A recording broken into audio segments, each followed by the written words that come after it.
Hello friends.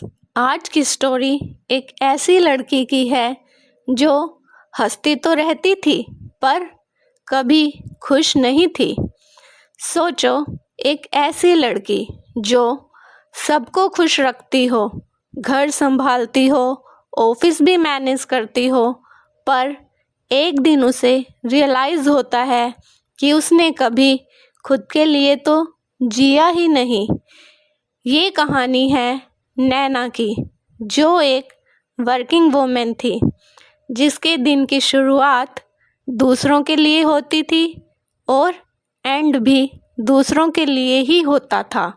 सुबह 6 बजे उठना, घर का काम करना, फिर ऑफिस के डेडलाइंस और शाम को वापस आकर फैमिली की एक्सपेक्टेशंस। सब कहते थे तुम परफेक्ट हो, पर किसी ने ये नहीं पूछा कि तुम खुश हो।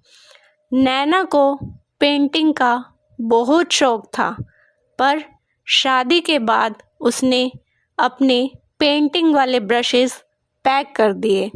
उसे ट्रैवल करना भी बहुत पसंद था, पर हर बार उसका प्लान कैंसिल हो जाता था। घर का काम है कहकर। ऑफिस में प्रमोशन का चांस भी मिला उसे, पर उसने मना कर दिया क्योंकि घर और ऑफिस दोनों मैनेज करना मुश्किल हो जाता था।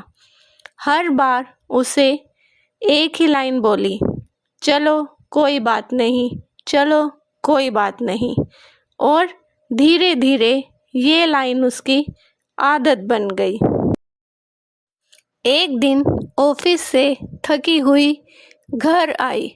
सब अपनी अपनी दुनिया में बिजी थे। किसी ने ये नहीं पूछा तुम थक गई हो। उस रात वो चुपचाप मिरर के सामने खड़ी थी और खुद से एक सवाल पूछा, मैं लास्ट टाइम कब खुश थी। उसकी आंखों में आंसू आ गए क्योंकि उसके पास कोई आंसर नहीं था। उस दिन उसने एक छोटा सा डिसीज़न लिया, अब मैं खुद को इग्नोर नहीं करूँगी। और नेक्स्ट वीकेंड से उसने अपने लिए टाइम निकालना शुरू किया और फिर से पेंटिंग शुरू की। और पहली बार उसने बिना गिल्ट के नो बोला। शुरू शुरू में लोगों को अजीब लगा और कुछ लोगों ने उसे जज भी किया, पर धीरे धीरे नैना बदलने लगी। वो सिर्फ दूसरों के लिए ही नहीं, अब खुद के लिए भी जीने लगी। और सबसे इम्पोर्टेंट, उसने खुद को वापस पा लिया।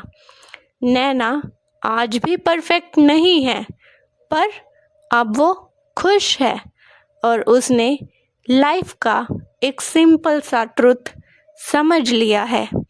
अगर आप खुश नहीं हो तो आप किसी और को कभी भी खुश नहीं रख सकते। इसलिए अगर आप खुश रहना चाहते हो तो सबसे पहले खुद को खुशी दीजिए, खुद को प्रायोरिटाइज़ कीजिए। अगर आप भी अपनी खुशी को इग्नोर कर रहे हो तो आज से खुद को प्रायोरिटी देना स्टार्ट कर दीजिए। अगर ये स्टोरी आपके दिल को टच की हो, आप इससे रिलेट कर पा रहे हो, तो इस वीडियो को लाइक कीजिए, शेयर कीजिए और हमारे वाइब टेल्स चैनल को सब्सक्राइब कीजिए। Thank you so much friends. Bye bye.